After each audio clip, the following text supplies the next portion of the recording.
Chers amis, bonjour. Permettez-moi tout d'abord de vous souhaiter une excellente année 2024, ainsi qu'une bonne dose de sérénité qui nous sera bien nécessaire pour cette nouvelle année politique. Alors un vœu pieux, me direz-vous, peut-être, mais c'est le moment ou jamais pour le faire. Pour cette première vidéo de l'année, je souhaitais aborder un sujet qui m'est cher, ma ville, Lyon, une métropole au carrefour de deux mondes en conflit, celui du sens de l'histoire d'une ville de 2000 ans, percutée par l'idéologie de l'écologie politique d'extrême gauche. Un conflit à sens unique, par ailleurs, au fond, Lyon n'avait rien demandé d'autre qu'un peu plus de verdure et de qualité de vie, et non pas une opposition bruyante et militante à la construction d'un EPR sur la centrale nucléaire du budget. Lyon, à mes yeux, est la capitale régionale d'un territoire dynamique. Dans ces quelques mots réside un désaccord de fond avec ceux qui aujourd'hui mettent en conformité idéologique notre ville lyonnaise. Mon Lyon agit comme un moteur rassemblant des talents pour stimuler le développement de l'ensemble du territoire.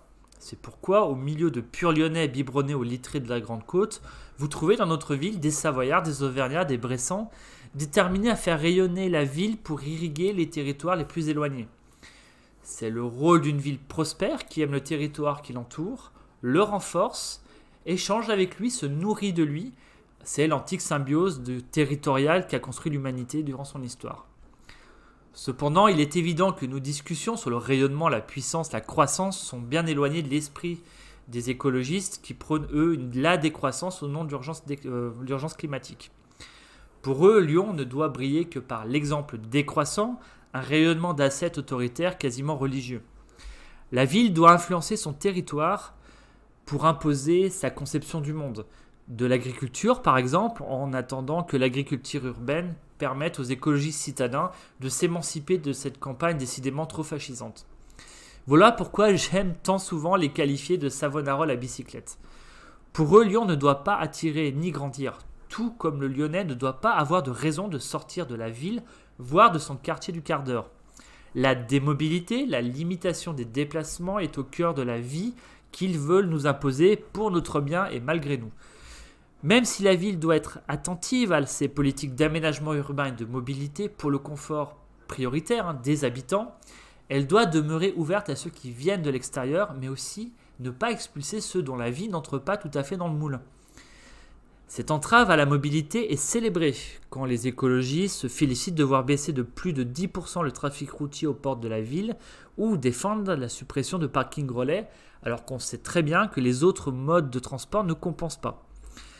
Ils célèbrent aussi l'affaiblissement démographique de notre ville quand les écologistes ne bronchent pas devant une population lyonnaise passant de 522 969 habitants en 2019 à 522 228 habitants en 2023, au risque d'ailleurs de voir Toulouse nous dépasser dans les années à venir.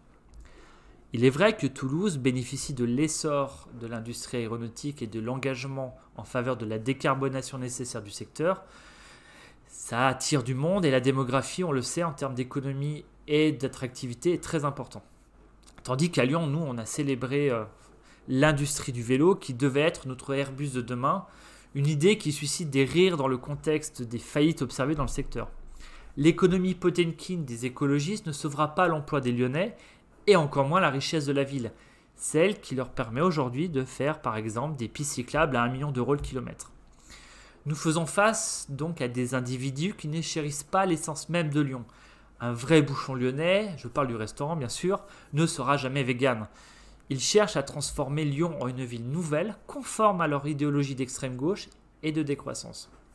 Cela a diverses répercussions sur la population. Alors certains soutiennent cette vision, il faut le dire, bien que leur nombre soit très limité.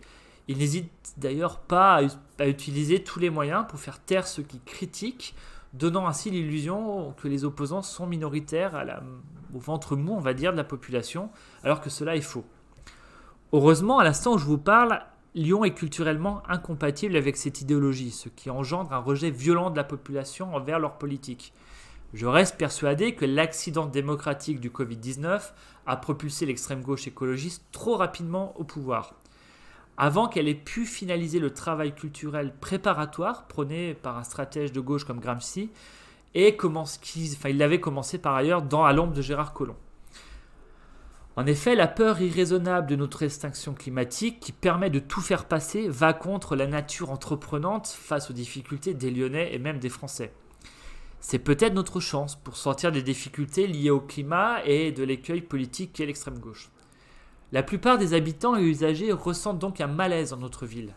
Les transports sont oppressants, les injonctions à penser sont oppressantes, le discours municipal est oppressant, le musée d'histoire municipal est oppressant, la politique fiscale est oppressante, de même les menus des cantines ou la multiplication des actions radicales de l'extrême gauche écologiste sont oppressantes, les tweets de Fabien Bagnon et les propos des élus verts sont oppressants, bref, beaucoup de choses le sont. Tout cela opprime la majorité, car le règne des minorités, résumé par le concept de wokisme, s'installe tout doucement dans notre ville. Alors certains craquent et partent, c'est un fait. Cela s'est déjà produit à Grenoble, ville martyre de l'écologie politique s'il en est. Regardez Grenoble, vous verrez peut-être Lyon demain. Je suis convaincu que le changement de population visant à rendre l'électorat plus compatible avec l'écologie politique d'extrême gauche est un objectif conscient pour eux. Bien que ce mandat de Grégory Doucet n'ait pas encore provoqué de catastrophe irrémédiable, il sera tout de même difficile de réparer pour refaire de Lyon une ville agréable, dynamique et rayonnante. Je crains qu'un deuxième mandat d'une extrême gauche alors légitimée soit terrible pour l'emploi, la sécurité et l'avenir de notre ville, sans que cela améliore votre qualité de vie, la pollution ou alors le poids des impôts. Le projet de modification du scrutin pour les prochaines élections municipales est une bonne initiative et pourrait aider à accélérer ce redressement en rendant le maire plus légitime et en contact direct avec les habitants. Car chaque voix devrait pouvoir compter ainsi.